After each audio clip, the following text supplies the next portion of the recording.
Look around and you'll see a world in constant, chaotic acceleration.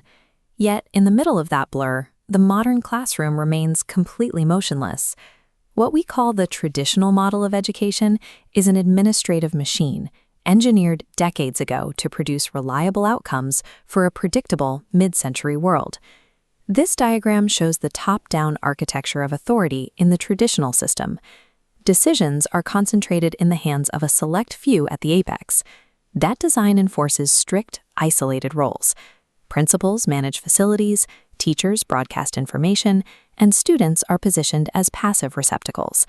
This entire system was optimized for compliance. By prioritizing order over everything else, we created a rigid structure that lacks the agility to respond to modern changes. Students follow a straight horizontal path, a linear curriculum where individuals move at the same pace. The system recognizes raw academic performance as the only valid output, enforced through a standardized test.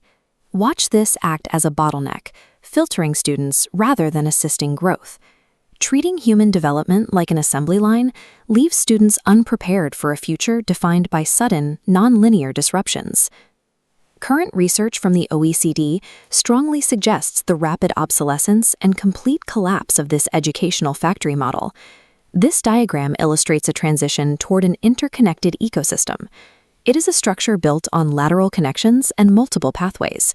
Responsibility in this system is distributed. Decision-making moves away from the center and across a collaborative group of stakeholders. Students are active participants in this network. They transition from receiving one-way inputs to forming their own connections and driving their own learning processes. Decentralizing authority and activating students transforms education into a resilient network. The ecosystem accommodates the reality that students learn in different ways. They travel along multiple branching pathways, allowing them to reach their goals through unique routes. Academic performance remains important, but it is balanced against student well-being and the value of the learning process itself. This radar chart represents a different approach to measurement. Instead of one standardized test, the system uses various assessment types to evaluate students on multiple qualitative axes simultaneously.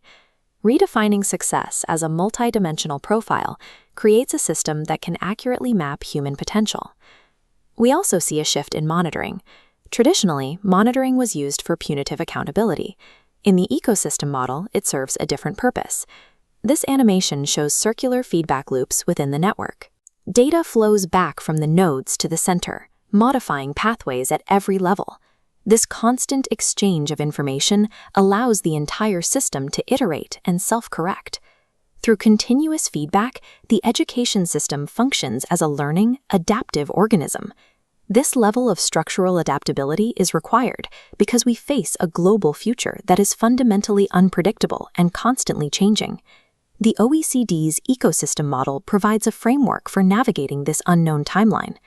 It equips students with the agency to adapt to and shape their circumstances, moving beyond the simple memorization of facts. To see how you can help drive this transition, visit the OECD EduSkills website. You cannot predict the future, but by building responsive educational